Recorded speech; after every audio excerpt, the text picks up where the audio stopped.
देखिए बच्चों, मैंने पिछले वीडियो में रोजगार, समृद्धि, अनौपचारीकरण और अन्य मुद्दे के बारे में पढ़ाया, जो मैंने पूरा सविस्तार से पढ़ाया है। और आज आपको मैं पढ़ाऊंगा समष्टि अर्थशास्त्र, मैक्रो इकोनॉमिक्स। ये किताब का अध्याय 2 है और इस अध्याय में राष्ट्रीय आय का लेखांकन, अकाउंटिंग ऑफ नेशनल इनकम के बारे में पढ़ाऊंगा। देखिए बच्चों, किसी भी चैप्टर को पढ़ने से पहले उसके सब टाइटल को पढ़ना अनिवार्य है। यानी उस पाठ में हम किन किन हेडिंगों के बारे में, किस किस विषय के बारे में पढ़ेंगे, उसके अंदर विषय सामग्री क्या है, उसको समझना सबसे पहले बहुत ज़रूरी है। और जब ये टाइटल समझ में आ जाएंगे तो आपको उस टाइटल के बारे में विस्तार से समझने में बहुत आसानी होगी। इसलिए सबसे पहले हम इस सब टाइटल के बारे में समझेंगे कि राष्ट्रीय आय का लेखांकन। राष्ट्रीय आय का लेखांकन ये क्या चीज़ है, इसके बारे में सबसे पहले देखिए बच्चों। राष्ट्रीय आय का लेखा जोखा जो होता है, जिसको हम ग्राफ के द्वारा या डाटा तैयार करते हैं, उसे हम लेखांकन कहते हैं। और ये एक इबारत की तरह या ग्राफ के आधार पर भी दिखाया जाता है। देखिए बच्चों, इसका परिचय जो है कि राष्ट्रीय आय यानी एक सरल अर्थव्यवस्था की मूल कार्य पद्धति, जिसके बारे में हम अध्ययन करेंगे।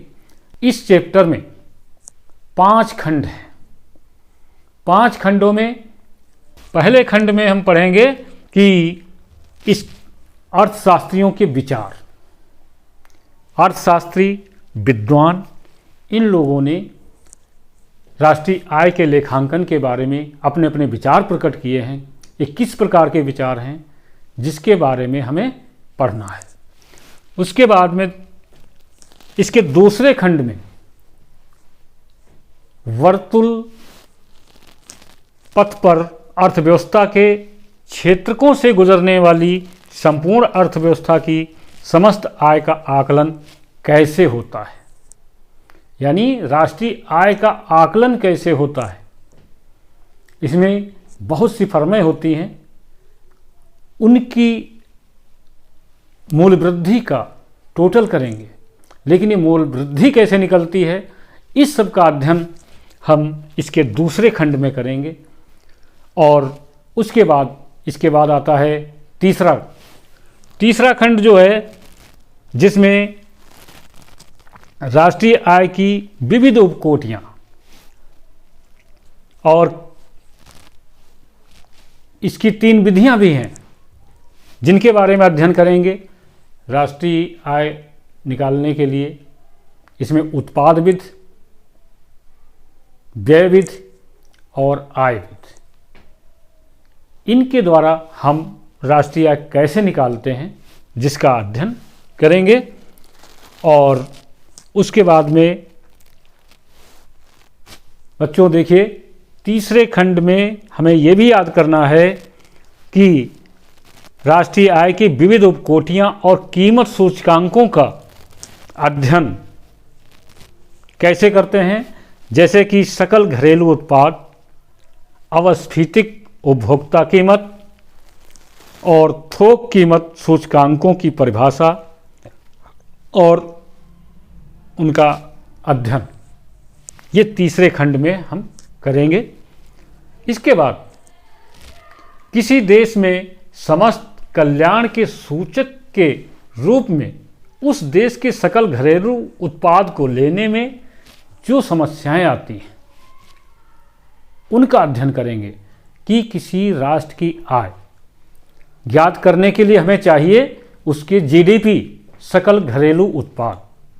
और सकल घरेलू उत्पाद को डाटा जब हम लेते हैं, उसके आंकड़े लेते हैं, उन आंकड़ों को लेने में जो समस्याएं आती हैं, हम उसका अध्ययन करेंगे तीसरे खंड में। और बच्चों देखिए, इसका चौथा खंड होगा मौद्रिक सकल घरेलू और वास्तविक कर। मौद्रिक सकल घरेलू और वास्तविक कर ये क्या चीज़ है?